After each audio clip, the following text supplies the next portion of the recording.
حضور میں نے بس پوچھنا تھا, میں سوچ رہا تھا کہ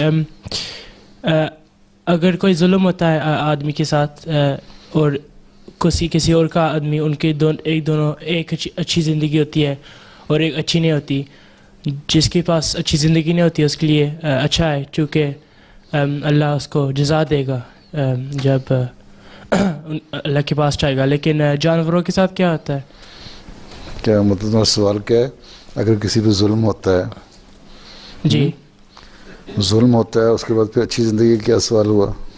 ہاں, اور اللہ جب اللہ کے کسی پاس پہ جائیں ظلم گے ہوتا ہے اور ختم مر جاتا ہے وہ ہیں, جی اور یہاں تو اس کو اللہ تعالیٰ اس کو جزا دے گا, ہیں جی ٹھیک ہے نا.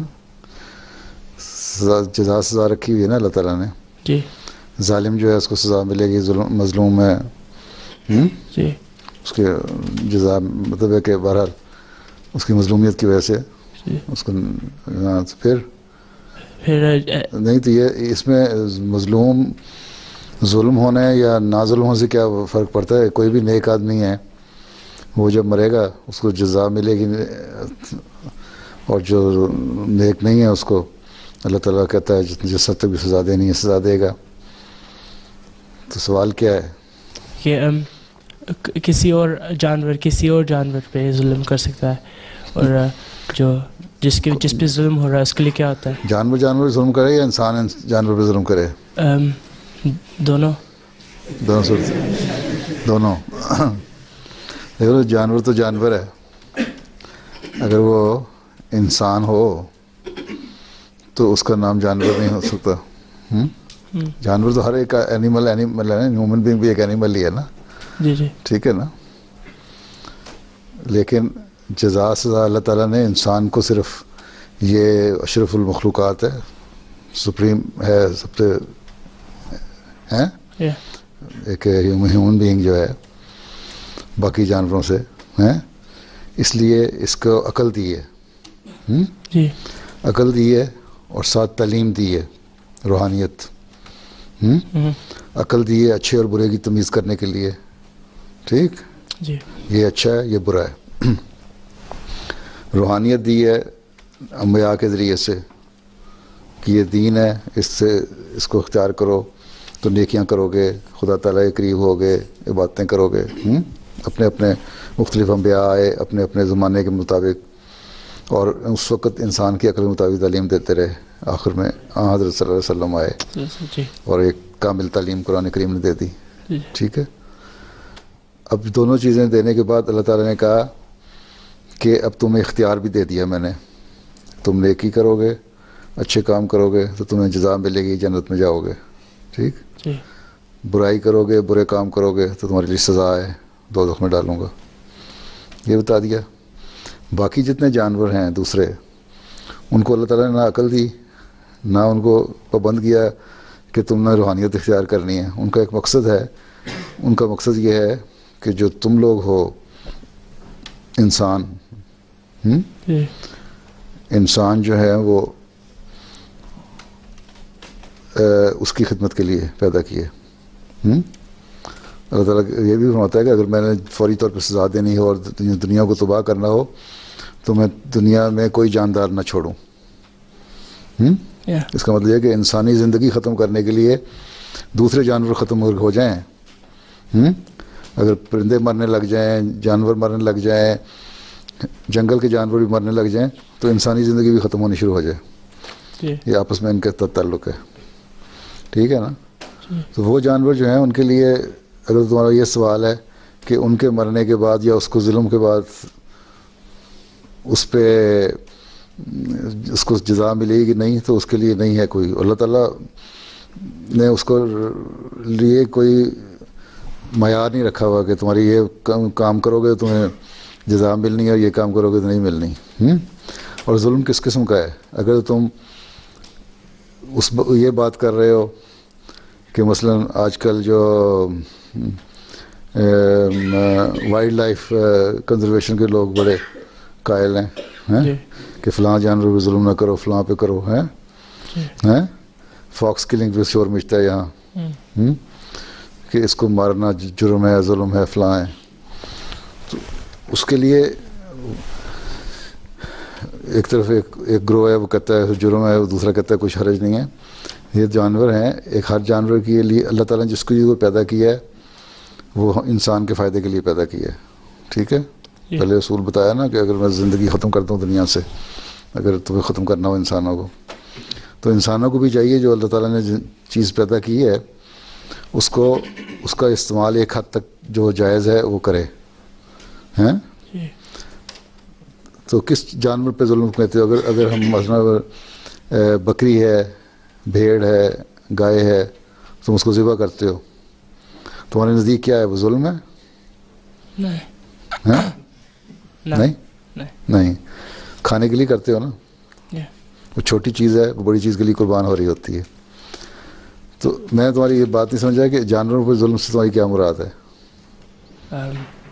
اس کو درد ہوئی, درد ہوئے گی, دیکھو درد تو ہوتی ہے کوئی دوسری جانور سے, اس کا جب دونوں جانور آپس میں لڑتے ہیں یعنی اس کا کوئی قصور نہیں ہے, بس دیکھو نا جانور تو جب جانور آپس میں لڑتے ہیں تو ان کا قصور تو نہیں ہوتا ہے, ان کی تو جو وحشیت انسان جو ہے انس جو ہے اس میں دو انس ہیں, دو محبتیں پیدا ہیں اس انسان میں ہیں.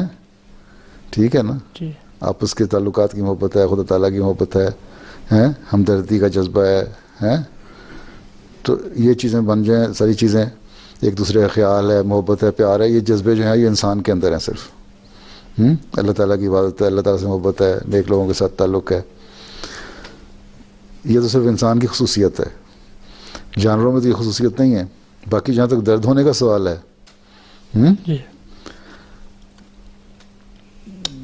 درد ہونے کا جہاں تک سوال ہے, اگر تم صحیح طرح اس کو اپنے سوال کو کمپوز نہیں کر سک رہے تو انگلش میں بتا دو. ٹھیک ہے, یہی ہوتا ہے نا. درد ہونے کا جہاں تک سوال ہے تو درد تو ہر جانور کو ہوتی ہے, ہر جاندار کو ہوتی ہے. اب تم جو کچھ جانور چیخ لیتے ہیں, کچھ نہیں چیخنا جانتے. پرندے کو تم مارتے ہو کسی بھی شکار پہ تو اس کو درد تو ہوتی ہے لیکن وہ چیخ نہیں سکتا ہے. لیکن جب دو پرندے آپس میں لڑ رہے ہوں تو چیخیں مار کے لڑتے ہیں, ان کے آپس کی جو, ٹھیک ہے. لیکن اگر کتے کو تم مارو یا بلی کو مارو تو کتا بھی چیخیں مارے گا یا بھونکے گا یا چاؤں چاؤں کرے گا, اور بلی میاؤں میاؤں کرے گی. وہ درد ہوتی ہے تو کرتی ہے نا. تو دردیں تو ہیں, ان کے لیے رکھی ہیں. جب آپس میں لڑ رہے ہیں تو پھر بھی گراتے ہیں ایک دوسرے کو. جو طاقتور ہوتا ہے, کتوں کی لڑائیاں ہمارے ملک میں ہوتی ہیں, یہاں بھی مجھے نہیں پتا ہوتی ہیں کہ نہیں. جو طاقتور کتا ہوتا ہے وہ کمزور کتے کو گرا لیتا ہے, جب وہ گرنے لگتا ہے اور کاٹتا ہے اس کو تو وہ دوسرا چاؤں چاؤں کر کے بھاگ جاتا ہے. ٹھیک ہے, تو اگر یہ ساری باتوں سے تمہارے سوال کا جواب مل گیا تو ٹھیک ہے, اگر نہیں ملا تو پھر بتاؤ دوبارہ کیا کہنا چاہتے ہو. نہیں, سمجھ آ گئی ہے, آ گئی ہے سمجھ آ گئی ہے نا, تھوڑا بہت. تم اس کو اصل میں اپنے سوال کو صحیح طرح نہیں کر سکے, کیا سوال بنانا چاہتے ہو. دو سوال بنتے ہیں. ایک چیز ہے کہ انسان اور جانور میں فرق, انسان اور جانور میں وہی فرق میں نے بتا دیا. اس کو عقل بھی ہے, اس کے لیے روحانیت کا موقع بھی ہیں, نیکیاں کرنے اور برائیاں کرنے کے موقع ہیں, اس کے لیے اللہ تعالیٰ نے سزا رکھی ہے. جانور کو عقل نہیں ہے اس لیے اس کے لیے نہیں ہے. جانور آپس میں باوجود اس کے ایک سوسائٹی تو ہم کہہ سکتے ہیں ایک گروپ بن کے رہتے ہیں جنگل میں بھی, لیکن اس کے باوجود ان میں عقل نہیں. بعض چیزیں ہیں عقل, مثلا چمپینزی ہے, وہ جنگل میں جب رہتے ہیں تو ایک گروپ بن کے رہتے ہیں, اور ان میں اتنی عقل ہے کہ اپنے چھوٹے اور اپنی جو فیمیلز ہیں ان کی بڑی حفاظت کرتے ہیں. میں گھانا میں تھا, وہاں جنگل میں اکثر چمپینزی دیکھا کرتا تھا, لیکن گروپ میں دوڑ رہے ہوتے تھے. ایک دن ہمارے وہاں آدمی جو کام کرتے اس نے جو بتایا کہ ایک چمپینزیز کا ایک گروپ, اس میں سے ایک بڑا سارا پیچھے رہتا ہے جو گارڈ کے طور پہ ہوتا ہے, سیکیورٹی گارڈ ہے, جس کا ہیوی ویٹ ہوتا ہے, یہاں کو بیٹھا ہوگا. اچھا, دوسرا ایک آگے ہوتا ہے اور دائیں بائیں ہوتے ہیں, بیچ میں ان کی فیمیلز اور کمزور اور بچے ہوتے ہیں. اس طرح گروپ بنا کے چلتے ہیں, ان میں اتنی عقل اللہ تعالیٰ نے دی ہوئی ہے. اچھا, ایک دفعہ یہ ہوا کہ وہ لوگ جا رہے تھے ہمارے آدمی, تو ان کے ساتھ کتا تھا. ان کو دیکھ کے وہ پورا گروپ جو چمپینزیز کا تھا وہ دوڑ پڑا جنگل میں جانے کے لیے. پیچھے ان کے کتا دوڑا. کتے کو تو عقل نہیں تھی نا, اس نے دوڑا اس کے پیچھے. اب کتا زیادہ تیز دوڑ رہا تھا, وہ قریب جب محسوس کیا نا اس پچھلے گارڈ نے چمپینزیز کے کہ کتا قریب آ رہا ہے, تو وہ وہاں بیٹھ گیا یوں رکھ کے ہاتھ ٹانگوں پہ, اور اگلا گروپ دوڑتا چلا گیا. اور جب کتا قریب آیا اس کے, تو اس نے ایک ہاتھ لے میں, جس طرح انسان نہیں مارتا کسی کو تھپڑ, وہ کتے کے منہ پہ مارا اور وہ لڑکیاں کھاتا ہوا کئی قدم دور چلا گیا. چیوں چیوں کرتا چلا گیا, واپس آ گیا اپنے مالکوں کے پاس. اور پھر یہ فخر سے چمپینزی جو بڑا تھا اپنے گروپ میں جا کے شامل ہو گیا. تو یہ اتنی عقل دی ہوتی ہے. اس طرح بھی رہتے ہیں, ان کی اپنی زندگی ہر ایک گروہ کی. ہاتھی تم دیکھو جنگلوں میں گروپ بندی ہو کے رہتی ہے. اسی طرح اور جانور ہیں, جہاں سمجھتے ہیں نا کہ شیر وغیرہ ہمیں حملہ کریں گے تو وہ اکٹھے ہو کے جاتے ہیں, سونگھتے ہیں بھوک, کہیں دائیں بائیں دیکھ رہے ہوتے ہیں, کہیں جانور نظر تو نہیں آ رہا ہوتا. تم وائلڈ لائف پہ پڑھو, دیکھو نا کوئی ڈاکومنٹری, تو تمہیں نظر آ جائیں گی چیزیں. تو جو میں سمجھاؤں تمہارے سوال سے اس کا تو مختصر سا یہ جواب ہے.